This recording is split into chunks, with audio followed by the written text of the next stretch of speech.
Bonjour à tous et à toutes et bienvenue sur le bon MJ. On se retrouve ce soir. Alors, il fait un peu plus clair que d'habitude. L'été approche. C'est la première table ronde en plein jour. Et on se retrouve ce soir pour parler de secrets dans le jeu de rôle. Donc, les secrets des personnages, les secrets de l'univers, les secrets quoi. C'est un peu une table ronde qui vient peut-être pas en opposition avec la table ronde précédente sur la transparence, mais qui est un peu complémentaire. Parce que dans la table ronde sur la transparence, justement, on disait qu'il peut y avoir des secrets, mais qu'en fait tout le monde les connaît. Alors que là, ça va plutôt être faire des cachotteries, quoi. Donc c'est de ça qu'on va parler. Je pense que ça va être intéressant. Donc j'accueille Kuro, Nathaniel et Drowstep, trois spécialistes du sujet des secrets, de l'occulte. Je vais vous laisser du coup vous présenter en commençant par toi, Kuro. Salut, moi c'est Kuro. Du coup, je joue depuis 7 ans. Je joue plus que je masterise le jeu de rôle. J'aime tellement le jeu de rôle que j'ai fini par ouvrir une boutique de jeux de société qui s'appelle Geek Factory et qui fait du jeu de rôle. Ok, cool. N'hésitez pas à commander sur Geek Factory. Nathaniel. Salut tout le monde, moi je suis rôliste, ça doit faire un peu plus de 15 ans maintenant, si on compte pas tous les roleplays que j'avais fait sur forum avant, mais quand j'étais ado ça compte pas, laissez tomber. Sinon j'avais une chaîne YouTube un temps que j'ai plus ou moins arrêté, mais bon, si quelqu'un veut aller jeter un œil aux vidéos, peut-être que le bon MJ mettra le lien. Et sinon j'écris un peu de JDR de temps en temps, et je suis à peu près autant joueur que MJ. Même si, en fonction des moments, je préfère l'un que l'autre. Tu peux m'appeler Hugo, ce sera plus cool. Le bon MJ, c'est le branding. Oui, bien sûr. C'est le nom de la multinationale qui travaille derrière tout ça, quoi. D'ailleurs, Drowstep, à toi de te présenter, les liens, tout ça. C'est ça. Donc mes liens avec les autres personnages de la vidéo sont que dans mon enfance. Non. Plus sérieusement. J'ai commencé le JDR il y a... j'ai pas du tout de date exacte, mais ça doit faire quelques années déjà, peut-être 5 ans, un peu plus. Et principalement, j'ai fait quelques systèmes de jeu, j'ai fait des créations perso ou d'amis, j'ai fait différentes tables de joueurs, donc ça m'a donné pas mal de retours d'expérience. J'ai une habitude à un petit peu tout analyser, vouloir reprendre les bases et remettre tout en question, donc c'est un aspect que j'aborde beaucoup dans le jeu de rôle et que j'aime bien comprendre pourquoi. Donc c'est une des raisons de ma présence ici ce soir. Quelqu'un de très relou en somme. Donc on va commencer par la question du pourquoi, parce que si vous êtes là, c'est certainement que vous aimez les secrets, etc. Que c'est quelque chose qui vous plaît dans le jeu de rôle. Et donc on va commencer, c'est une nouveauté sur la chaîne ce soir.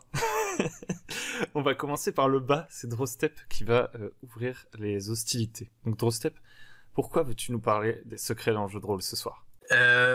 Pour moi, le secret, c'est un élément caché de l'histoire ou du développement à certains des joueurs, par le MJ ou par le MJ et un autre joueur. Les domaines où moi je fais des secrets, où j'en ferai, c'est cacher une partie de l'univers qui permettrait aux joueurs de le découvrir au fur et à mesure de l'aventure. Le background d'un des personnages qui se révélerait de la même manière qu'on apprendrait à connaître une personne qui se révélerait au fur et à mesure des autres. On apprendrait les sombres histoires, etc. d'un autre personnage. Et enfin, ça peut être au niveau de l'histoire de la construction de l'aventure, comme le fusil de Tchekhov qui consiste à mettre un élément d'indice au début de l'histoire et à s'en servir à la fin de l'histoire. Donc afin de mettre des petits indices aux joueurs et les éblouir après avec un élément où ils se diraient ouais, mais on le savait depuis le début. Les gros avantages de ça dans une narration, que ce soit dans un JDR, dans un livre, dans un film ou autre, c'est l'idée l'émerveillement de la découverte, qu'on a un peu comme un enfant, où on découvre quelque chose de nouveau, assez impressionnant, un peu comme un monde fantastique à l'Avatar ou des trucs qu'on fait wow. Ça peut être aussi un peu la surprise d'avoir été si proche du but et de le découvrir que maintenant, et de réfléchir à toutes les actions qui sont passées avant et de dire « Ah, mais on le savait depuis le début ». C'est, comment ça s'appelle, pouvoir mettre des miettes de pain au fur et à mesure de l'aventure, où les joueurs vont pouvoir se poser la question « Mais qu'est-ce que c'est ? Mais qu'est-ce que c'est ?» Et ça va susciter de l'intérêt, que ce soit dans le jeu ou entre les parties, où les joueurs vont se parler « Et si c'était ça ?» C'est un peu comme les scènes de fin d'épisode de série où on se demande « Mais qu'est-ce qui va se passer ensuite ?» Et ça permet de garder l'attention et également du suspense et le révéler à la fin. Donc voilà, c'est tout mon intérêt de mettre des secrets dans le JDR, c'est ça. Nathaniel, du coup, toi, qu'est-ce que t'aimes dans le secret? Drostep a pas mal parlé du secret, donc du secret tenu par le MJ sur l'univers et le plaisir de la découverte et de résolution d'intrigue, donc qui est aussi quelque chose que j'aime particulièrement dans un scénario particulièrement en one shot, mais sur une campagne, pourquoi pas. Ça me paraît plus dur à tenir. Mais ce que j'aime aussi et ce que je voulais amener peut-être un peu plus ce soir par rapport à ça, c'était le secret du background, en fait, tout simplement, le secret entre joueurs. Parce que je considère que de joueur à MJ, il n'y a pas tellement de secrets. De MJ à joueur, ça peut paraître relativement plus naturel, en tout cas pour beaucoup de tables, même si peut-être quand on joue quand on joue sans secret du tout, peut-être que le MJ dit tout aussi, ça c'est pas le sujet ce soir. Et surtout, il y a le secret de est-ce qu'on a donné son background aux autres joueurs? Alors déjà, il faut qu'on ait fait un background, effectivement, mais on y reviendra peut-être sur les problèmes plus tard. Et donc voilà, ça c'est l'intérêt de ce secret-là, ça va être de favoriser l'intérêt d'un joueur pour un autre joueur, en fait, d'essayer de raconter la propre histoire de son perso aux autres, et pas seulement d'écouter le MJ nous raconter l'histoire du monde ou l'histoire de l'intrigue en cours, mais d'apporter un plus à son personnage sur la découverte qu'on peut avoir, et puis peut-être générer des surprises dans les interactions qu'il va avoir avec le reste du groupe, parce qu'il y a cet effet d'inattendu qui est du plaisir de la découverte, en fait. Du coup, Kuro, est-ce que tu as quelque chose à ajouter là-dessus? Qu'est-ce que tu aimes bien dans les secrets? Du coup, à part tout ce que les autres ont dit, parce que je suis assez d'accord avec ce qu'ils disent, ce qui peut être sympa avec les secrets, c'est quand par exemple on joue dans une campagne et finalement, au niveau du background, on n'a rien préparé, on ne sait pas du tout quoi faire sur notre personnage. Souvent, ce que je donne comme conseil, c'est d'essayer de s'inventer un événement qui peut être, je sais pas, traumatisant ou quoi, mais dont on n'en a pas forcément souvenir, et on laisse le maître du jeu inventer un secret en fait par rapport à ça. Et ensuite, le joueur va essayer grâce à des indices, de découvrir son propre secret. Donc ça peut créer du jeu. C'est aussi vachement sympa selon l'univers en fait. Il y a des jeux où il y a énormément de secrets. Il y en a qui sont un peu plus connus, donc les secrets sont un peu moins bien gardés, comme tout ce qui est l'appel de Cthulhu, tout ça. Mais il y en a qui sont moins connus, comme par exemple, moi je masterise du Within, après y avoir joué. Et une fois qu'on y a joué, en fait, on comprend l'univers, et donc c'est un petit peu mort d'y rejouer en fait. Et la mécanique de jeu, en fait, marche beaucoup avec les secrets du jeu.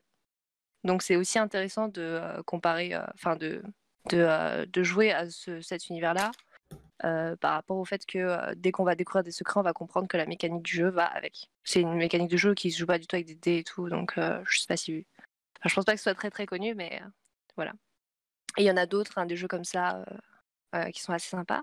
Il y a aussi des jeux qui sont un peu moins, on va dire, complexes, mais qui sont aussi fun et où il y a du secret. C'est par exemple Paranoia, où là, vraiment, tout le monde sait que tout le monde a un secret, tout le monde sait que le secret c'est le même. Mais le but c'est aussi de se faire des crasses entre joueurs. Et du coup, ça crée du PVP, enfin du player versus player. Et du coup, ça crée du jeu. Et moi, quand j'y ai joué, il n'y avait pas vraiment de scénario. C'était vraiment juste le but, c'était de pourrir les autres avec chacun son secret et de faire des coups fourrés, quoi. Et donc, c'est une autre optique de jeu. Et il y a aussi, je trouve aussi ça super sympa les secrets, c'est quand on fait des one shots et que du coup, on vient pour une partie d'une soirée et on se dit bon on va faire une aventure. Alors ou soit on a l'optique de faire une aventure tous ensemble, ou soit on peut dire aussi j'ai un objectif moi, par exemple comme dans le one shot Alien, chacun a un objectif secret et ça donne envie de jouer avec les autres, mais aussi de remplir son objectif personnel qui est aussi secret. Ok. Donc plein de trucs cool de secrets. J'ai plusieurs questions. Le premier truc, c'est il y a Kuro comme Nathaniel, vous avez tous les deux mentionné le secret dans les one shots. pourquoi vous avez mentionné les one-shot? Vous trouvez que ça marche mieux en one-shot qu'en campagne? Oui, non, et pour quelle raison en fait? Dans les one-shots, je pense que c'est surtout que c'est plus simple d'avoir un secret parce que s'il est dévoilé ou si on n'arrive pas justement à le jouer, bah c'est pas très grave en fait. Parce que du coup, c'est juste. Généralement, les one-shots, on les fait pour faire de la découverte ou juste passer un bon moment ensemble. Alors que sur une campagne, un secret, ça peut devenir lourd, ça peut se compliquer. Et il n'y a pas tout le monde qui a envie de jouer avec des secrets. Globalement, c'est un peu la même chose. Je résumerais ça en disant que c'est surtout pour moi des raisons pratiques, en fait. Je pensais principalement en disant ça au secret du MJ, que le MJ va garder par rapport aux joueurs.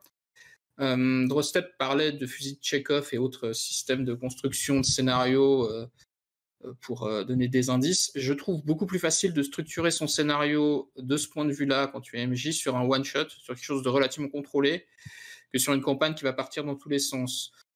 Parce qu'on sait que toutes les campagnes finissent par toujours partir dans tous les sens, à moins d'être un grand adepte du fouet et des rails auxquels on attache ses joueurs. Mais ouais, voilà, c'est surtout pour les raisons pratiques. Maintenant, je pense que les mêmes raisons peuvent s'appliquer à des secrets tenus entre joueurs. Tu parlais des objectifs secrets dans Paranoia, par exemple. Je sais plus si c'est les objectifs ou le simple. J'ai pas envie de spoiler Paranoia, donc faites Paranoia, vous allez comprendre le truc. Mais c'est un secret de Polichinelle dans Paranoia, donc au bout d'un moment, ça tiendra pas des heures. Par contre, je pensais en campagne, si on joue à Vampire, là, peut y avoir des secrets qui durent beaucoup plus longtemps, peut y avoir des vraies intrigues de trahison qui peuvent prendre pas mal le reste de la table par surprise. Mais là, on est dans un jeu sérieux qui est quand même très joueur contre joueur par moment en fonction des tables. Donc, c'est encore un environnement très particulier avec lequel je suis pas spécialement à l'aise. Donc, je vais pas forcément parler plus que ça.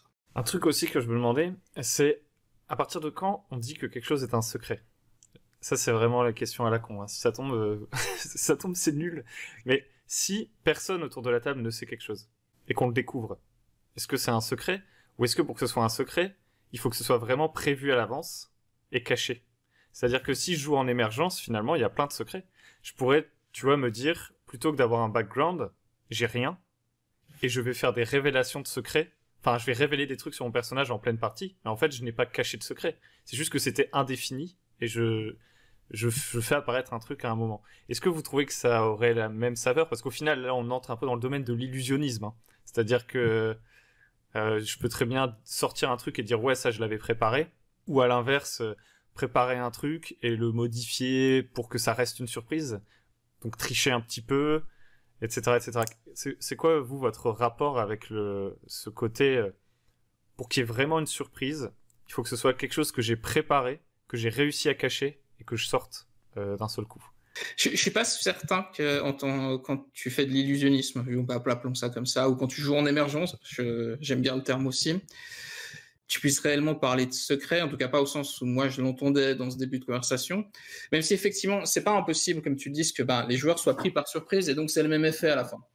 Mais pour moi un secret ça va plus être quelque chose que tu as prévu, que tu vas volontairement cacher aux autres. Parce qu'on va y venir tout à l'heure dans les avantages, je pense, mais pourquoi est-ce que je vais aimer les secrets, principalement les backgrounds secrets entre joueurs? C'est parce que je veux susciter l'intérêt des autres en leur racontant quelque chose, moi, qui tient un secret. Donc en fait, le secret, il n'est pas tellement là pour être gardé, il est là pour être découvert. Et du coup, si il est improvisé à la dernière minute, l'effet est peut-être le même, mais le plan n'est pas tout à fait pareil. Qu'est-ce que Drostep, ça fait un moment que tu n'as pas parlé. Qu'est-ce que tu en penses? Ça me manquait. Du coup, moi j'ai carrément repris la définition. Je me suis basé sur la définition du mot secret, qui n'est connu que d'un nombre limité de personnes qui est ou doit être caché aux autres, au public. C'est-à-dire que pour moi, en fait, un secret, c'est quelque chose que si un de tes joueurs te demande des informations dessus, c'est quelque chose que tu veux dire. Tu ne peux pas le savoir pour le moment, tu le sauras. Il y a une notion un peu de suspense et que les gens savent qu'il y a quelque chose, mais ne peuvent pas savoir quoi. Donc quelque chose, par exemple, si on annonce à la fin de l'histoire que comment il s'appelle, le donjon était gardé par un dragon et que tous les joueurs sont surpris parce qu'ils ne savaient même pas qu'il y avait un donjon, pour moi, il n'y a pas du tout la notion de secret. Je pense qu'il y a la notion de cacher à des personnes qui est importante dans la notion de secret. Et si par exemple, tu vois, pour reprendre l'exemple du fusil de Tchekhov, je fais une partie. À un moment dans la partie, je dis ouais, il y a un épouvantail, je sais pas, j'ai un truc débile. Il y a un épouvantail trop rigolo à l'entrée du village, tu vois. Enfin non, plutôt un épouvantail pas trop rigolo, tu vois, qui fait un peu peur et tout. Puis pendant toute la session, l'épouvantail il sert à rien. Et 3 sessions plus tard, alors que c'était pas prévu au début, tu vois, c'est juste moi qui l'ai mis dans le décor. Je regarde mes sessions précédentes, les notes que j'avais prises, et je me dis, tiens, l'épouvantail, il pourrait avoir un truc, tu vois. Et du coup, j'ai donné un indice. Donc l'effet est quasiment le même. En fait, ce serait l'idée que tu dis, il y a un truc que tu peux pas savoir pour le moment, tu vois, comme t'as dit. Mais en fait, toi non plus, tu ne le sais pas encore, tu vois.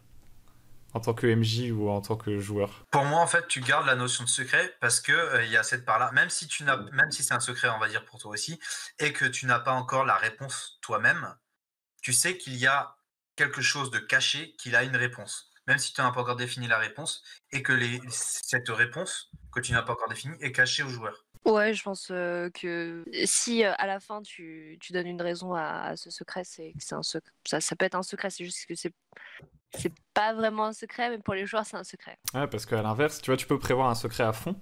Genre dire, parce que tu vois, je pensais à ça, t'as donné, à un moment, t'as parlé d'un paysan, tu vois, tu te rends compte qu'en fait, c'est un des bad guys, tu vois, mais genre carrément plus tard.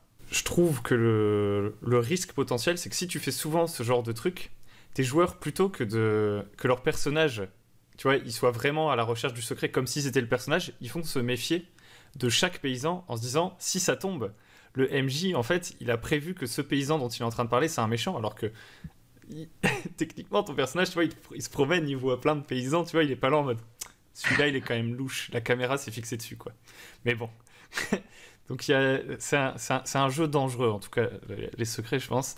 Et du coup, je vous propose qu'on parle des problèmes pour mettre en place les secrets. Peut-être pas des désavantages, parce que les désavantages, c'est encore autre chose.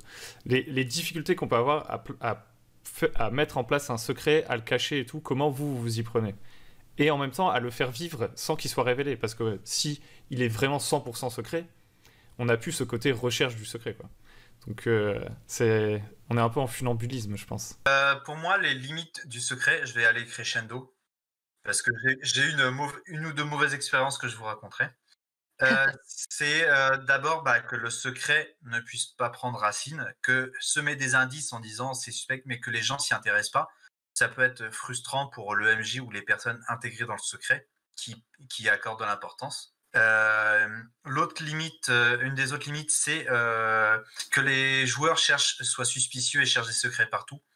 Et au final, là, ça complique un peu la partie parce qu'il y a des moments où l'histoire devrait avancer et n'avance pas parce qu'ils mettent un pied devant l'autre. C'est un peu le même principe que les pièges partout, à faire des tests de détection partout. Si à chaque paysan qui croise, les joueurs vont l'empoigner et vont lui secouer en disant pour qui tu travailles, la traversée du village va être longue. Le donjon, tu mets des coups de bâton partout pour chercher toutes les dalles. C'est ça. Les autres limites que j'ai notées qui pour moi sont beaucoup plus graves, plus importantes, c'est qu'il y a le risque de... en fait, on met la lumière sur une personne, sur un joueur, sur un MJ, avec ce secret, en fait, qui est non seulement à la révélation, mais durant toute l'attente. Et si c'est mal géré, ça peut mettre les autres joueurs qui ne sont pas concernés dans l'obscurité. Et en fait, les périodes où on parle de ce secret, où ce secret est caché au reste des joueurs, en fait, on a un peu tendance à casser le groupe et à isoler les joueurs. Donc, en règle générale, c'est très minime et presque amusant, c'est ça qui crée le suspense. Mais moi, il m'est arrivé de faire une campagne où, en fait, c'était devenu une véritable culture du secret. Et c'est arrivé, non mais vraiment, et c'est arrivé à un point où un joueur a décidé de se séparer du groupe parce que il pensait en jouant roleplay que son secret était plus important que l'aventure principale, un peu en émergence et dans un monde, un bac à sable. On n'avait pas vraiment d'objectif clair. Là, son personnage avait un objectif clair que ne suivait pas le groupe et a donc décidé de quitter le groupe. Et le MJ a fait des sessions indépendantes avec ce joueur. Et j'ai bien cru que deux autres joueurs allaient suivre la même direction. Et même, j'ai ressenti ça en dehors du JDR, au niveau des joueurs, dans les soirées, etc., où les gars se tauntaient un peu, se cherchaient, ils disaient ouais, mais moi, mon secret, quand tu vas le découvrir, tu vas pas en revenir. Ils le disaient, mais ouais, mais moi, mon secret est encore plus grand et tout. Mais c'est quoi? Mais je peux pas te le dire et tout. Je sais pas. Voilà.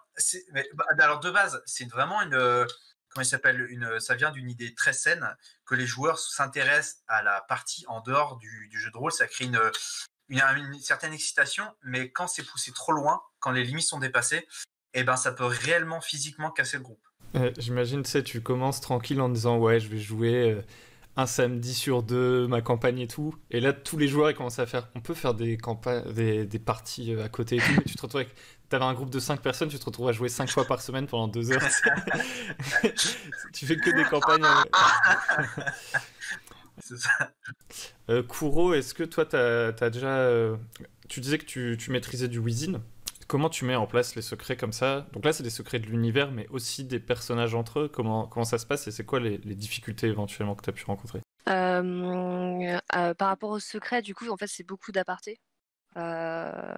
Déjà, avant même de jouer, je leur avais fait chacun une aparté pour qu'ils aient chacun un secret.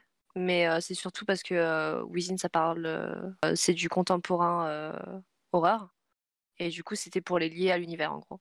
Pour leur dire, bon, bah là, il va y avoir de l'horreur, il faut que vos personnages y restent dans l'horreur. Faut pas qu'ils s'enfuient et qu'ils disent, bon, bah, je vais en vacances et puis c'est fini la campagne, quoi.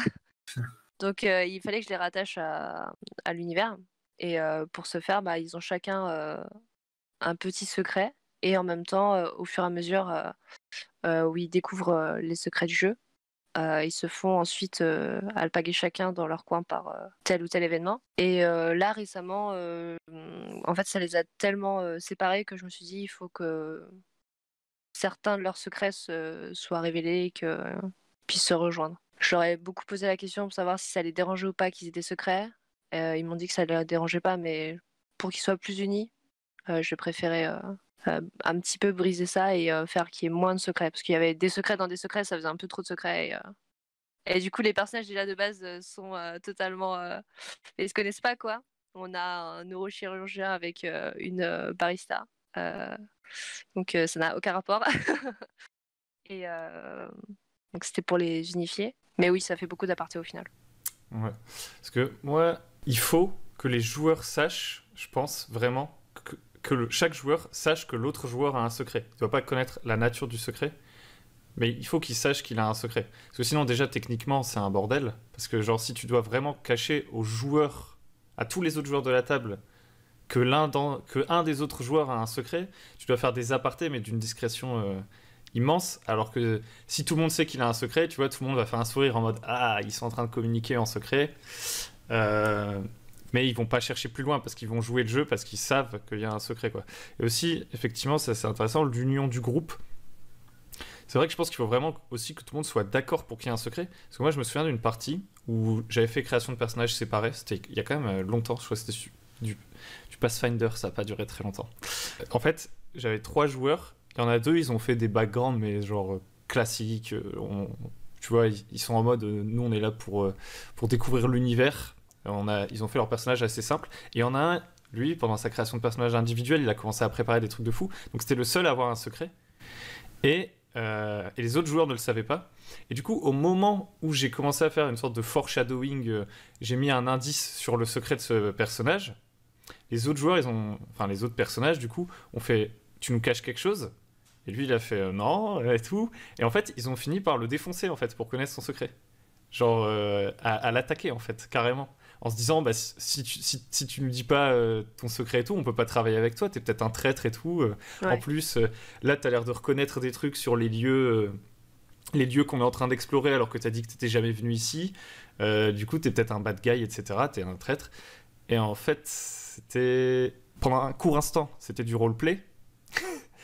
Et très rapidement, tu te rends compte qu'on n'est plus dans le domaine du roleplay, tu vois, c'est vraiment les joueurs qui sont un peu frustrés qu'un autre joueur leur cache un truc et l'autre joueur, lui, il a envie de jouer son secret, donc il fait non et tout. Donc c'était il y a longtemps, donc je pense qu'on n'a pas bien géré la situation, mais c'est quand même des trucs qui peuvent arriver, quoi. Je sais pas si Si Nathaniel, toi, t'as des trucs par rapport à ça? Par rapport au problème du secret, ou tu veux déjà passer aux solutions? Non, encore les problèmes. Il faut beaucoup de problèmes pour trouver une solution. Alors, mais je crois que globalement, moi j'avais 3 points qui ont été évoqués. Donc, il y a ce que tu décrivais à l'instant qui est en fait pour moi une forme de PVP, d'une certaine manière. C'était pas voulu, tu vois, mais ça finit, ça devrait plutôt être PVP dans le sens personnage contre personnage et pas forcément joueur contre joueur. Où finalement il y a un secret et ça vient perturber la table parce que finalement c'est assez logique de se dire que celui qui a un secret est peut-être pas digne de confiance. Donc ça c'est le premier point. Le deuxième point, c'est tout simplement en fait de prévoir des secrets, mais même sans avoir forcément un sombre secret à la Wissine ou quelque chose que le personnage lui-même ne veut pas révéler. Il y a le simple fait que quand on joue une table, on se rencontre dans une taverne comme des aventuriers de base. En fait, c'est pas très logique que le personnage sache déjà tout sur son interlocuteur. Et ça peut se justifier, à mon sens, de simplement garder les backgrounds secrets, sous réserve qu'ils existent, parce qu'il y a de nouveau le problème de l'émergence qui en est un qu'on évoquait avant. Et donc, l'idée, c'est que le joueur en sache à peu près autant que son personnage sur les personnages des autres. Mais ça marche, parce que comme on l'a dit, le secret, il est là pour être révélé, parce que sinon, il n'est pas intéressant. Ça ne marche, et c'est là où j'arrive à mon problème, que si le secret est joué et avec un certain dosage qui n'est pas facile. Et donc, on arrive donc à mon problème qui est, généralement, les rôlistes ne sont pas des acteurs, ne sont même pas forcément des gens qui ont beaucoup d'expérience avec la narration, même s'ils en gagnent à mesure qu'ils jouent.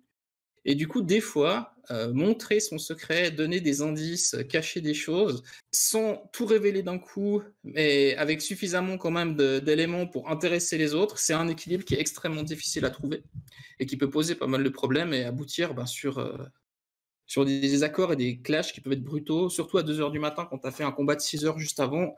Expérience personnelle ayant fait, on s'est bien engueulé une fois dans un groupe à cause de ça. Ce qui s'était passé en fait, c'est que mon personnage n'a pas du tout aimé la réaction d'un autre personnage par rapport à un MacGuffin qu'on devait récupérer. Et en fait, j'avais jamais dit pourquoi mon personnage tenait absolument à récupérer ces objets, ça venait de son background. Et après, mon personnage, d'une certaine manière, boudait, et les autres n'ont pas compris pourquoi il boudait. Et moi, j'ai pas forcément super bien géré le truc, je suis pas assez bon acteur pour faire autre chose que mon personnage, il est derrière et il vous dit plus rien. Et donc ça, c'est un des problèmes principaux, principalement avec la problématique du background secret, quand on n'a pas forcément été explicite avant en disant, voilà, nous avons des choses que nos personnages ne savent pas les uns sur les autres, est-ce qu'on ne se poserait pas, puis est-ce qu'on n'intégrerait pas ça à notre fiction pour rendre les choses intéressantes, en fait. Mais je suis déjà peut-être sur la solution. Ouais, okay. Je vois ce que tu veux dire. Puis, c'est vrai que tu as dit un truc qui est quand même assez logique, c'est-à-dire que c'est pas parce qu'on a un secret que le secret, c'est forcément un objectif qui va contre le groupe. C'est-à-dire que ça peut juste être, on ne révèle pas tout parce qu'on a envie de jouer les conversations autour du feu où on raconte une histoire, etc. quoi. Quand moi je pensais problème, je pensais plus à des situations où j'avais un PJ qui voulait être un traître en fait. Et c'est encore autre chose en fait, je pense. Ouais. Ça me paraît encore autre chose. Et moi j'aurais tendance à dire, faites pas ça. Pas en secret. Mais ouais, c'est clair. C'est un aimant à ennui en fait. Le perso qui tout seul dans son coin dit mais moi je veux jouer un traître, en fait je suis avec les méchants. Alors déjà ça risque de court-circuiter le MJ qui va devoir se dire, s'il rentre là-dedans, le MJ va devoir raconter des trucs au PJ qu'il n'avait pas l'intention de raconter à la base à ses joueurs et à leur faire découvrir à mesure. Donc ça peut l'embêter. Et puis j'ai jamais vu ça bien finir en fait. En fait, il y a souvent un trope quand même dans pas mal d'histoires qui est assez cool, je trouve. C'est le traître qui devient gentil. Donc c'est-à-dire que si, au début, tu dis « Ouais, mon personnage, c'est un traître », pendant la création de personnage, ça peut être pas mal avec le MJ de te mettre d'accord en mode « Ouais, mais en fait, par le pouvoir de l'amitié, tu vas, au bout d'un moment dans la campagne, tenir avec les autres joueurs, tu vois. » Ça, au moins, c'est une sorte de garde-fou, mais il est possible que le joueur mettent un peu trop de temps à faire ça. Ils mettent trop longtemps des bâtons dans les roues des autres PJ, ce qui fait que si à un moment donné il fait « c'est bon, je suis votre ami », c'est trop tard, t'as fait trop de traîtrise. Tu vois, t'as pas trouvé le bon moment pour faire ton coming out, quoi. Et après, pour le PVP, effectivement, t'en parlais, Kuro, c'est vrai que si je pense à Alien avec les objectifs divergents, si tout le monde sait que tout le monde a un objectif divergent, c'est beaucoup plus serein, tu vois, c'est comme si tu jouais au loup-garou, tu vois, au loup-garou, si t'as perdu, tu vas pas rager, quoi, parce que c'est dans les règles du jeu, quoi, ça fait partie du deal. Enfin, il y en a quand même qui vont rager, mais... Ouais. C'est clair. Mais les secrets, moi personnellement, je n'aime pas du tout quand le secret part d'une trahison. Pour moi, je trouve ça pas intéressant qu'il y ait une personne qui joue le traître et que ça ne se voit jamais en fait. C'est pas intéressant. Les secrets, ils sont sympas quand en fait ça va créer une histoire. Quand ça va donner de la profondeur à un personnage, ou vraiment ça va donner en fait de l'intérêt à la partie, plus que de dire voilà, je suis contre vous et je complote derrière votre dos. Du coup, ça casse encore plus l'unité d'un groupe, quoi. Puis, et le fun. Ouais, et puis des fois, c'est frustrant cette sorte de connivence qu'il peut y avoir entre le MJ et le joueur qui est le traître, tu vois. Toi, tu regardes ça sur le côté, t'es là en mode nous, on est un groupe de héros super cool, puis le MJ et le joueur traître, ils sont en train de faire leur délire. Ça, c'est compliqué. On bouge beaucoup. Je sais pas si tout le monde aura quelque chose à dire là-dessus. Est-ce que vous aimez vraiment les jeux à secret, c'est-à-dire les jeux de rôle à secret? Là, on parle presque plus du domaine des gammes et des éditions, des trucs comme ça. C'est même plus ce qui se passe sur la table. Est-ce que moi perso, j'ai un problème un peu avec les jeux qui sortent. Le bouquin te fait miroiter des secrets et il n'y a pas les réponses dans le livre de base. Et tu découvres les réponses que dans les campagnes. Qu'est-ce que vous pensez de ça? Eh bien, j'ai acheté du coup les bouquins de Wizine et le truc c'est que il n'y a pas eu de la suite. Donc du coup, je me trouve obligée de tout inventer. Donc j'ai des débuts de attention. Donc ça, c'est un scénario de commerce. Alors déjà que j'ai trouvé pas terrible parce qu'en fait, on vous dit voilà, les personnages vont vivre un événement, mais ils n'auront pas la réponse tout de suite. Donc ils vivent toute une aventure et à la fin on leur dit vous savez pas ce qui s'est passé et vous saurez pas ce qui s'est passé et en fait il n'y a jamais eu la suite. Donc même moi je ne sais pas ce qui s'est passé. Et ouais, je pense que c'est assez frustrant en fait. Mais rien ne nous empêche ensuite de s'approprier l'histoire en fait et de créer d'autres choses. C'est sûr que quand la gamme elle s'arrête, c'est vraiment dommage, tu vois, parce que on te laisse vraiment avec rien. En fait, moi ce qui m'embête, je sais pas, genre je pense que c'est mental, hein, mais j'ai du mal, tu vois, quand je lis un univers, qu'on me laisse et qu'on me dit pas explicitement, on te laisse des blancs, tu fais ce que tu veux, à faire ce que je veux. Tu vois, si on me dit ce sera révélé dans un prochain bouquin, ça me frustre en fait, parce que j'ai pas envie d'inventer. Parce qu'en fait aussi, quand c'est dans les campagnes, en gros, si c'est dans des suppléments d'univers un peu, tu vois, je trouve ça va encore. Mais si c'est dans une campagne, déjà, si toi t'as pas envie particulièrement de faire jouer la campagne, tu vois, que t'as juste envie de jouer dans l'univers et que les secrets sont révélés que dans les campagnes, t'es un peu obligé d'acheter les campagnes, c'est une stratégie, hein. Et en plus, en termes pour te repérer dans tous les secrets, en plus des fois des jeux où la maquette du livre c'est compliqué parce que tout est réparti en plusieurs pages, là c'est en plus réparti en plusieurs livres, tu vois. Donc si tu veux réussir à te faire une bonne image de l'univers dans ta tête et des secrets, des trucs qui lient les choses, t'es complètement paumé. Et aussi ce que je trouve un peu compliqué, c'est que comme en général ça sort en décalé, si t'as entre guillemets une porte qui est ouverte dans un livre et qui est fermée, la réponse arrive dans un autre livre, si tes joueurs c'est ça qui les intéresse le plus, tu vois, plutôt que le fil rouge, c'est le secret du scénario 1, alors que la réponse au secret du scénario 1 se trouve dans le scénario 13, toi, t'es là, tu fais, ouais, mais il y a le fil rouge quand même, attendez le scénario 13, tu vois, et c'est compliqué. Je sais pas ce que vous en pensez, Nathaniel ou Drostep. Ouais, je suis globalement d'accord avec toi. C'est l'enfer en fait. Enfin, moi, ça me. Je disais tout à l'heure que le joueur devrait pas avoir de secret pour son MJ. La base doit pas avoir de secret pour son MJ non plus. C'est le pire du tout parce que le rôle du MJ, c'est justement de faire vivre le secret, de le setup, de faire des fusils de check-off. On en revient encore à celui-là. Mais des simples setup payoff. Hein. Et s'il a pas les éléments. Il va le faire comment, son fusil de check-off, quoi. C'est juste pas possible. J'ai un autre exemple, c'est Vezan qui vous fait ça dans le scénario d'introduction qui est dans le bouquin de base. Il vous dit, voilà, ces personnages, ils ont des secrets, ils ont fait des trucs. Vous le découvrirez dans la campagne. Pour l'instant, vous comprenez rien, vous joueurs non plus, mais c'est pas grave, vous saurez plus tard. C'est atroce. Après, pour ce qui est jeu à secret, il faut voir aussi de quoi on parle. Par exemple, bon, je suis pas MJ, donc moi je soupçonne fortement que Knight, par exemple, le jeu où on joue des grosses armures qui portent le nom des chevaliers de la table ronde.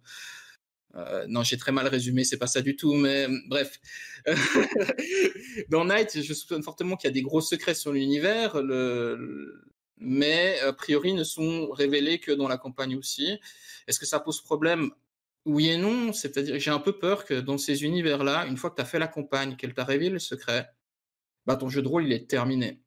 T'as plus de matière, les thèmes ont été traités par la campagne, ils ont été traités par la révélation du secret. Moi, ça m'inquiète toujours de me dire, est-ce qu'une fois que j'ai fini ma campagne, mon jeu il me sert encore à quelque chose, quoi. C'est pas forcément un problème si tu joues à beaucoup de jeux, si tu fais souvent des campagnes et puis après bon, bah, tu passes à une campagne suivante. Mais en termes de durée de vie du jeu lui-même, je suis un peu peur d'arriver vite au bout, quoi. Ok, est-ce que toi t'es plutôt du genre à jouer très longtemps sur un jeu?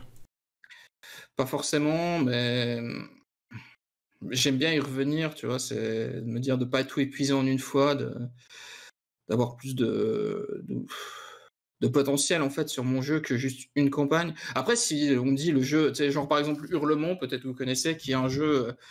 Enfin, c'est littéralement le MJ vous dit venez à ma table, on va faire un jeu de rôle et tu sais rien, quoi. Puis en fait, l'idée, c'est de simuler une quête initiatique et c'est très tarabiscoté. Pourquoi pas en fait? Parce que tu sais au départ que c'est une campagne, en fait, c'est un module en une fois, tu vas le faire genre Patient 13, pareil, c'est une campagne, après c'est fini. Macadabre encore, c'est une campagne, après c'est fini. En fait, je suis en train de me rendre compte que je cite quasiment que des jeux qui ont été faits par le même mec, mais enfin, vous voyez l'idée, quoi. Donc dans ce cas-là, pourquoi pas? Quand c'est tout un univers, que le bouquin de base fait 400 pages et que la campagne de 250 révèle tous les secrets de l'univers et après, t'es un peu sur ta fin, c'est là où je suis plus interrogatif, disons. Ok. Et toi, Drostep, est-ce que tu as un retour là-dessus? Ouais, moi en fait, il y a 2 points qui me dérangent. C'est que, bah, déjà en fait pour moi, quand il y a un secret comment il s'appelle? Dans l'histoire, il faut que le maître de jeu le sache, afin que ça soit, un secret entre joueurs ou un secret, dans un univers, afin de manier ça et d'amener ça le mieux possible aux joueurs selon les situations et cetera. Donc dans le cas où, la réponse est dans une campagne qu'il n'a pas, ça va être très difficile pour lui de l'intégrer en fait dans l'histoire et les moyens d'intégration, il ne pourra pas les faire de la meilleure façon possible. Ça, c'est le premier point qui ne va pas. Et le deuxième, pour moi, bah, c'est que, comment dire, au-delà d'être vraiment marketing, parce que à mon avis, quand ils ont écrit les premiers indices dans l'univers de base, ils savaient déjà où ils allaient. C'est c'est que, comment dire, ce que tu achètes, c'est que en général, les gens l'achètent surtout pour bah, le secret, savoir ce qui va se passer, un peu la hype qu'il y a autour de ça, et pas pour le système de campagne ou la campagne en elle-même. Ils l'achètent parce qu'il y a une réponse. Donc une fois qu'on a le secret, le jeu très souvent est pauvre.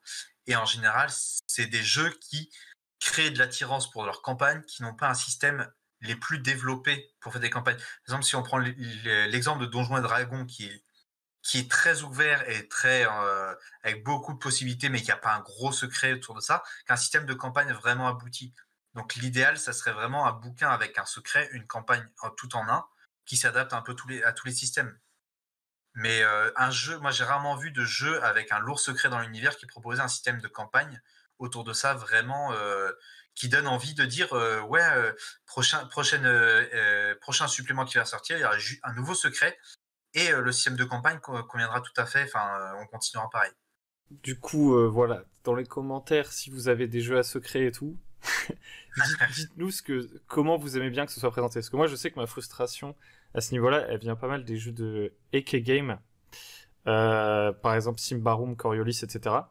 Dans Symbaroum, c'est un jeu, à chaque fois, je me dis, c'est trop cool, ça a l'air bien fait, l'univers, tu vois, il y a des secrets à découvrir et tout.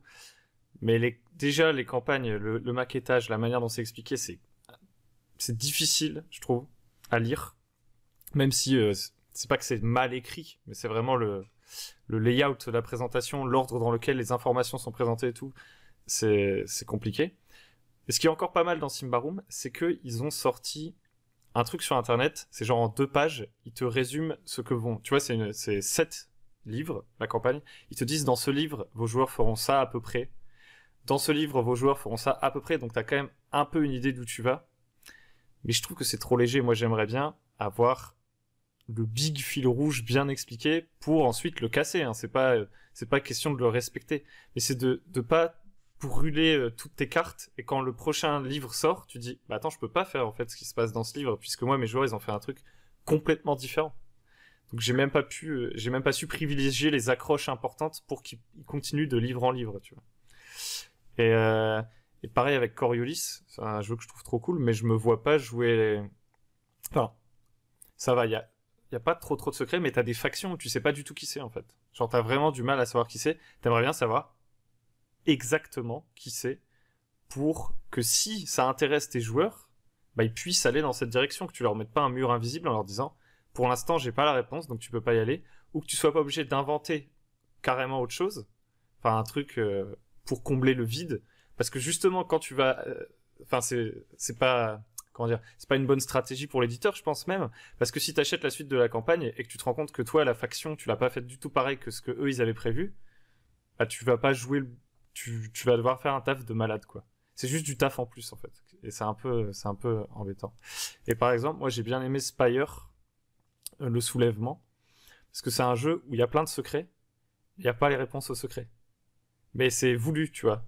Enfin, en tout cas, j'ai l'impression, peut-être qu'après, dans la gamme, il y aura des trucs. Mais en gros, par exemple, on te dit quelle est l'origine de la ville, tu vois, de la ville dans laquelle le jeu se passe, et t'as 10 propositions différentes avec un point d'interrogation, tu vois. Certaines personnes pensent que c'est ça, certaines personnes pensent que c'est ça.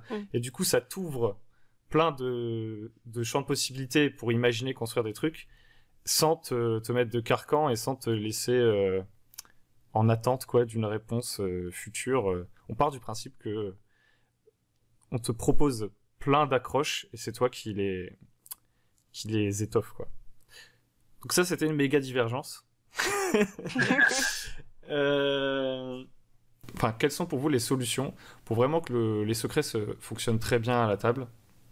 Quels sont les jeux à secret que vous les jeux dans lesquels vous voyez bien les secrets entre joueurs et comment vous les mettez en place et tout. Vu qu'on a parlé de beaucoup de problèmes, on va revenir sur voilà les solutions, le positif, j'ai envie de dire. Qu'est-ce qui veut commencer? Du coup, moi on va dire les 3 points de solution que j'ai que je conseille d'utiliser, c'est tout d'abord délimiter et limiter la présence des secrets dans vos parties. Dire que si vous en mettez à chaque fois, si toutes les histoires tournent autour d'un gros secret, systématiquement, si, comment dire, à chaque création de personnage, ils ont chacun des secrets qui cachent à tout prix, en fait, ça va casser le jeu, ça va casser le rythme, ça va casser l'ambiance et bah, ça va un peu casser aussi l'histoire, etc.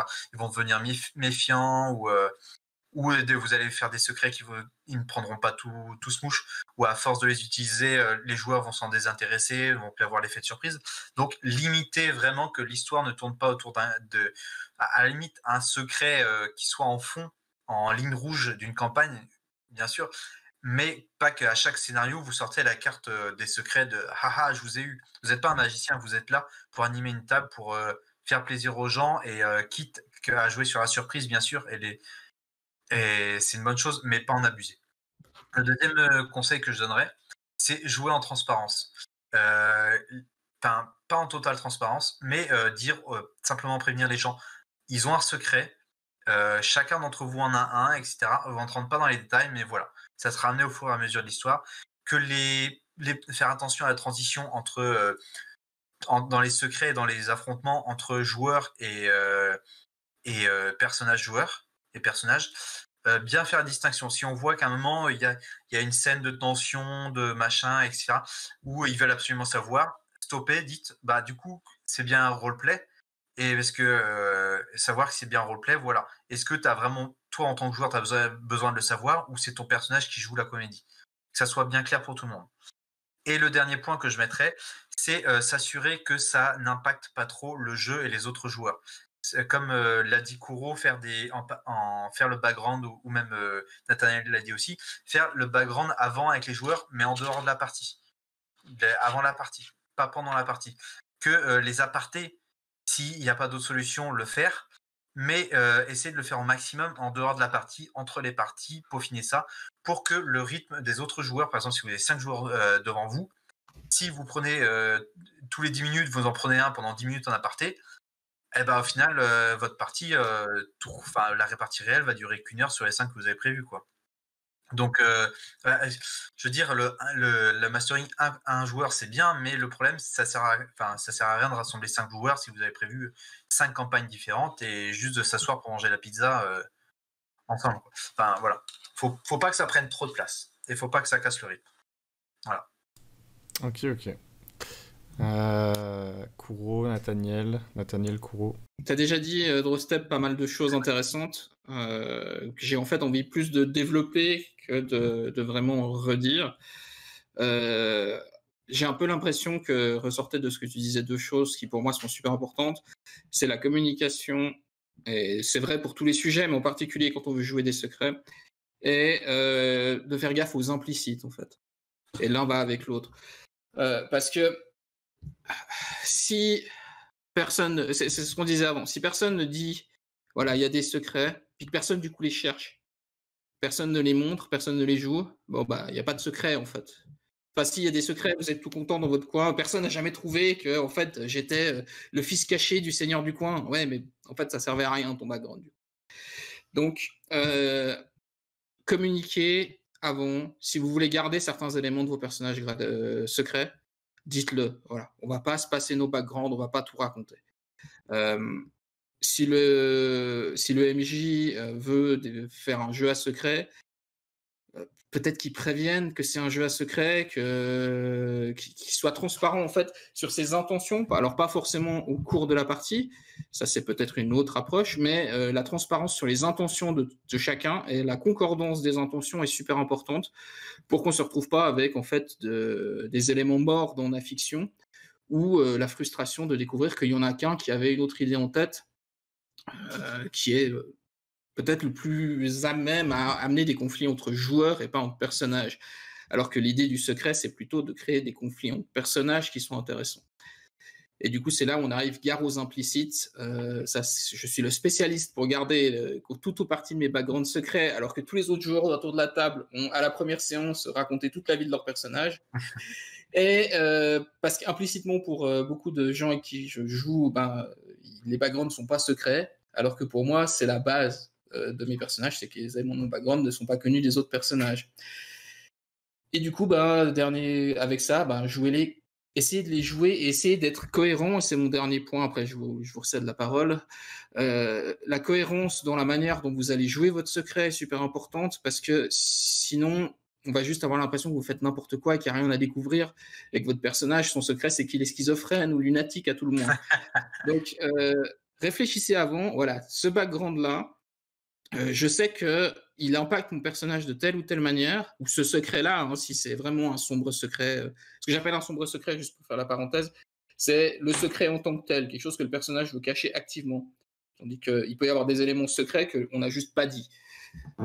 Donc, réfléchissez à l'avance, qu'est-ce qui va faire que mon personnage va tilter à cause de ce secret, à cause de ce background. Et j'ai un exemple dans une partie du ennemi que je viens de faire, en fait, où à un moment dans le scénario se reproduit une situation que mon personnage avait vécue dans son background, que j'avais gardé secret.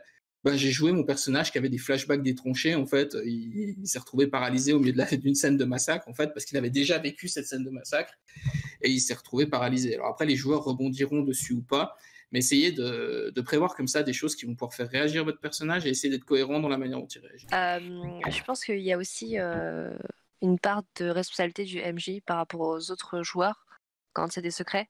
C'est d'essayer de prendre la température pour savoir s'il y a des joueurs qui sont plutôt frustrés par un secret. Parce que autant un joueur qui va avoir un secret peut frustrer tous les autres parce que tous les autres se rendent compte qu'il en a un et que potentiellement c'est un traître. Mais en même temps, ça peut aussi aller dans l'autre sens où les autres joueurs vont penser qu'il a un secret et vont essayer vont se méfier de lui et peut-être le mettre à l'écart.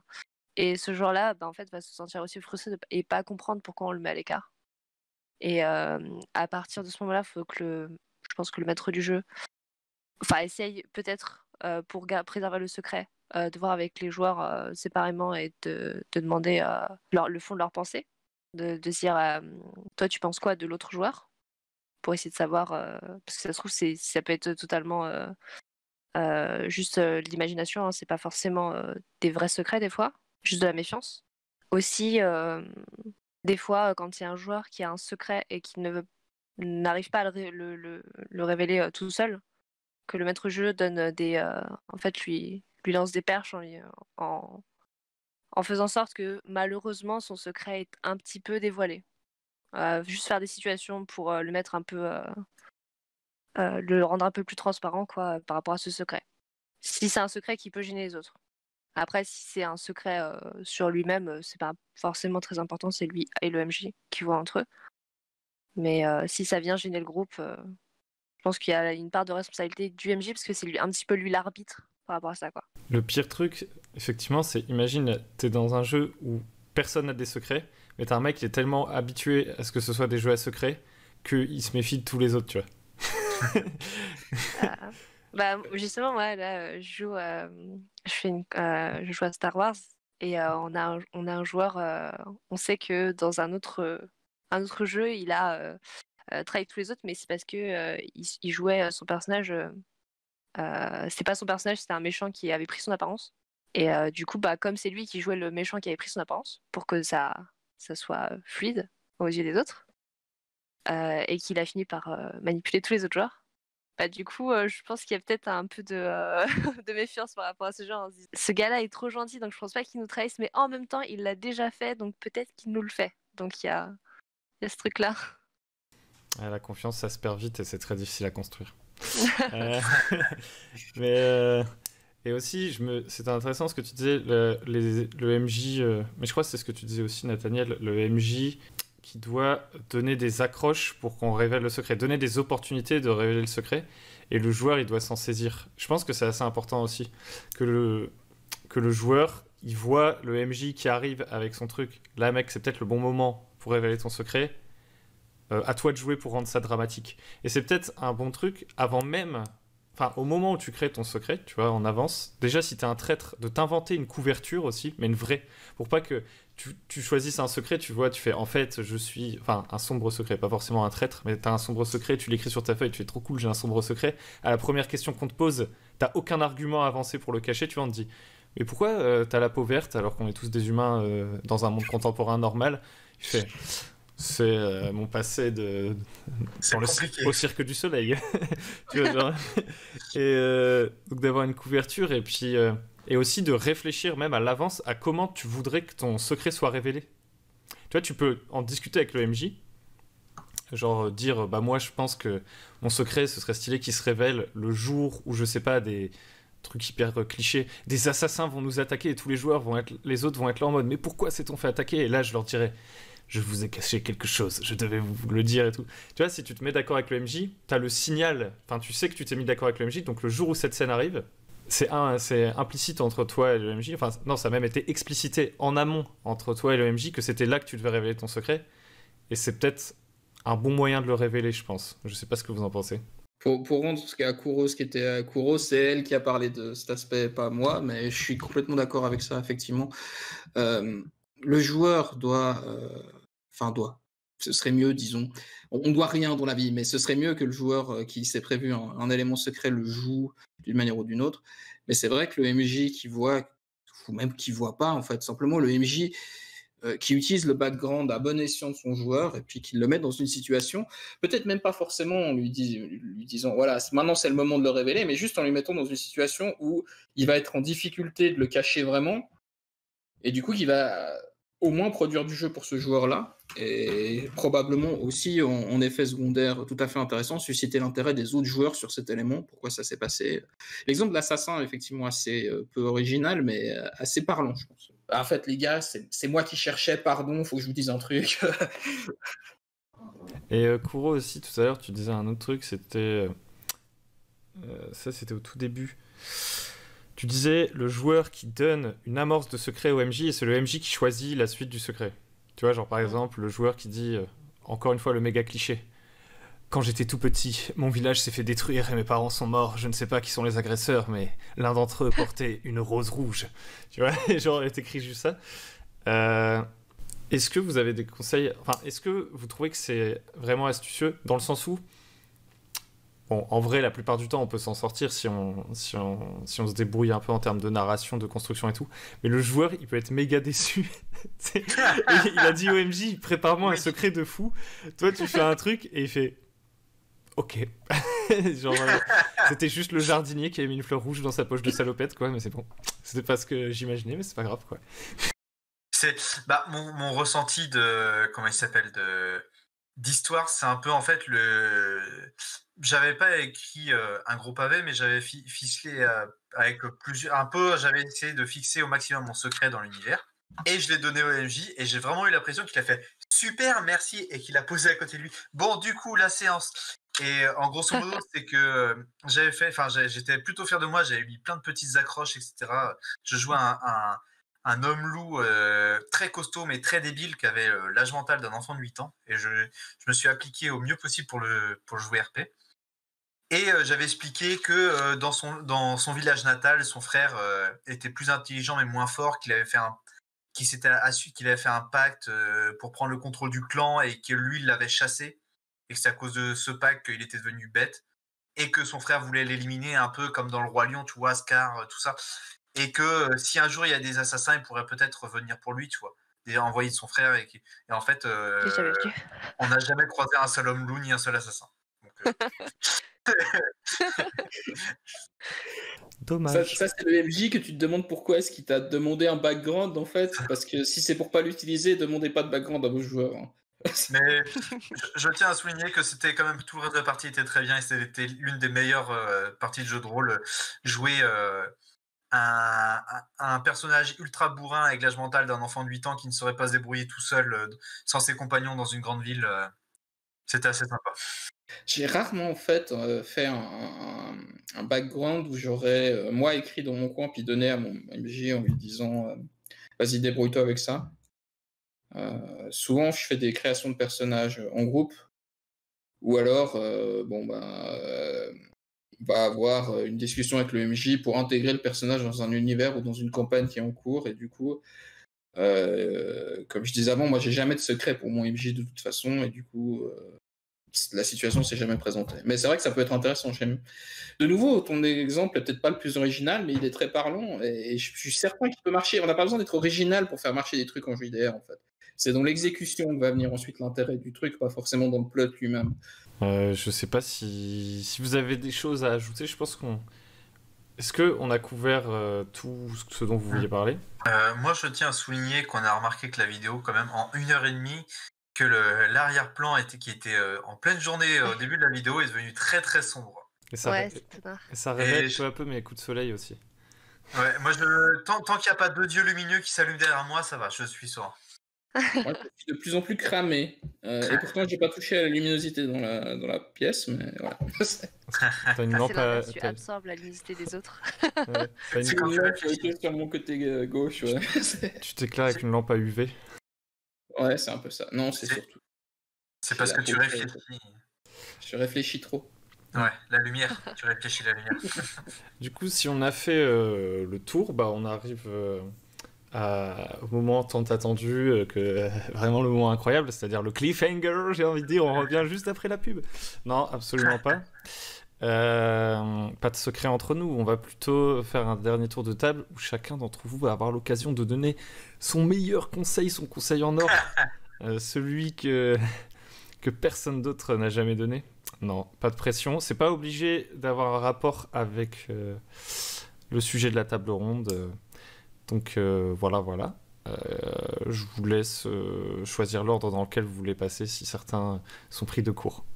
Du coup, moi je conseille de ne pas rester dans son confort habituel de ce qu'on a l'habitude de faire, des groupes avec lesquels on a l'habitude de jouer, qu'il faut essayer de voir un peu comment font les autres Et souvent, en fait, ça va donner des solutions à des problèmes qui nous arrivent quand on a l'habitude de jouer toujours avec les mêmes personnes. Souvent, on joue avec des amis. Et ça peut arriver que à des amis, on n'ose pas tout dire. Et que ça n'arrive pas avec des personnes... Enfin, arrive moins avec des personnes qu'on ne connaît pas. Et au final, c'est assez sympa de voir qu'il y a d'autres pratiques de jeu, d'autres tips, d'autres imaginaires, d'autres visions, en fait, des relations qu'on peut avoir entre joueurs. Et de se rendre compte qu'au final, on peut faire d'autres trucs et s'amuser autrement, ou continuer à s'amuser de la même façon, mais en améliorant notre jeu, en s'ouvrant à d'autres façons de jouer. Et du coup, vous pouvez le faire en rejoignant le Discord du .mj. Parce que du coup, il y a plein de gens. Acteur et studio. pas du tout de la même façon. Et, moi, ça m'a aidé vraiment parce que je jouais quasiment qu'avec des gens que je connaissais tout le temps. Enfin, non, c'est pas vrai. Mais j'ai fini par jouer qu'avec des gens avec qui je connaissais. Et du coup, j'ai découvert plein de trucs. Cool. Effectivement, je vous recommande pas mal le Discord de Losange. C'est pas mal. Ok. Non, mais c'est vrai que... c'est vrai, c'est très vrai ce que tu as dit. Je sais pas quoi dire. Nathaniel, qu'as-tu à nous proposer ce soir? Alors moi j'ai un conseil. Allez tous voir le scénario que j'ai posté sur le fameux Discord pas plus tard qu'aujourd'hui. Il est très bien. Non, plus sérieusement, tu pourras couper ça au montage si tu veux. Communiquer. Je vais revenir là-dessus. Je pense que s'il y a un conseil à retenir ce soir, c'est même si vous jouez des secrets, parlez, communiquez, soyez clair sur vos intentions et essayez de laisser, même avec des gens que vous connaissez très bien, essayez de laisser le minimum à l'implicite parce qu'en fait, chacun a une vision de ce qui devrait être différente autour de la table, même quand on se connaît bien, et peut-être même à plus forte raison. Vaut mieux se parler avant de se fâcher pour une bêtise de malentendu. Voilà, c'est mon conseil, c'est communiquer. Et c'est valable pour toutes les composantes d'une bonne partie de JDR, je pense, pas seulement sur les secrets. C'est également valable en entreprise, en couple, dans la famille, vraiment. En couple, je suis pas sûr sur tous les sujets. Il y a des secrets. Ça, peut-être que ce sera coupé au montage. Drawstep. Moi, je vais essayer de vous donner un conseil en rapport avec les secrets et les fils rouges de campagne. C'est quand vous ne savez pas, quand vous partez un peu dans une campagne en disant on part un peu à l'aveuglette, même pour du world building, ou que vous savez, de toute façon, comme on dit, aucun plan ne résiste à la bataille. Ne prévoyez pas trop d'un ordre, etc., des indices. Mais quand vous faites, par exemple, des one-shots, enfin des petits scénarios qui se suivent, quand il y a des méchants, des trucs, etc., mettez, par exemple, un nom qui revient à chaque fois, ou un symbole. Ou même si vous ne savez pas encore ce que vous allez en faire, et ben, au bout d'un moment, même si au début, ils n'y prêtent pas attention, au bout de 2-3 parties, le triangle avec l'œil qui est gravé sur le mur, qui est tatoué sur la main du gars et qu'ils ont retrouvé sur le sceau d'une lettre, et ben ça va commencer à éveiller leurs soupçons, etc. Et le jour où vous voudrez incorporer un grand méchant en disant tiens, on va faire lui, et ben vous dites ça sera celui-là et il sera le représentant du sceau. Et tous les indices, les joueurs croiront que tous les indices qu'ils cherchaient ont mené à cet homme. Ou même tout simplement un nom. Quand le gars à l'agonie va faire je travaille pour... Et ce nom-là, ils vont dire mais qui c'est? Et ils vont chercher, poser des questions. Et puis un jour, ils vont se faire attaquer, ou ils vont entendre une bibliothèque le nom machin. Mais c'est qui? Ils vont continuer à chercher. Et le jour où vous voudrez introduire un personnage, vous aurez déjà en fait le fusil de Tchekhov qui aurait été amorcé, et vous n'aurez qu'à placer le mot dessus. Voilà, c'est un petit réflexe à voir qui est très pratique. Et là, ils découvriront que depuis le début, le triangle avec l'œil, c'était un placement de produit pour Arcane Asylum, tu vois. Ok. Non, mais c'est marrant parce que ça boucle avec... Pas de spoil. Non, mais c'est marrant ce que tu dis parce que c'est le truc dont on parlait au début. Genre, le secret, il suffit qu'en fait, il y a un indice, mais vous n'êtes pas obligé d'avoir la réponse. et ça reste un secret. Par contre, à l'inverse, je pense un mauvais truc à faire, c'est d'avoir un secret. Je suis en train de relancer la table ronde, tu sais. Mais On coupera au montage, t'inquiète pas. moi, ce que je trouve, même si la plupart du temps tu vas pas t'en rendre compte, parce que pour le coup, c'est un peu de l'illusionnisme. Moi, j'aime pas l'idée, tu sais, quand toi tu prévois un secret et que les joueurs le trouvent trop vite, de changer ce que tu avais prévu, tu vois. Je trouve que c'est un peu triché, tu vois. Mais bon, on va pas relancer la table ronde, on va faire ça en off, pendant l'after, dans le carré VIP. Voilà. Donc, la vidéo se termine ici. Merci Kuro, Nathaniel et Drostep d'être venus pour cette table ronde. Du coup, dans les commentaires, n'hésitez pas à voter entre la table ronde transparence versus secret, pour savoir dans quel team vous êtes. Les guerres de chapelle vont pouvoir commencer. Non, absolument pas. Si... Qu'est-ce que je voulais dire? Putain. Si vous avez aimé la vidéo, n'hésitez pas à liker, partager, à nous rejoindre sur le Discord, à passer faire coucou. C'est ça. On est très gentils, très accueillants, il y a toujours des bons conseils. Et si vous voulez participer à une table ronde de ce genre à la cool et tout, bah, venez aussi sur le Discord puisque c'est là qu'on les organise. Voilà. Pour les liens dont on a parlé au début, je les mettrai dans la description et tout. C'était très cool. J'espère que ça a été pour vous, messieurs, dames. Au revoir et à très bientôt sur Le Bon MJ. Ciao. Ciao. Ciao.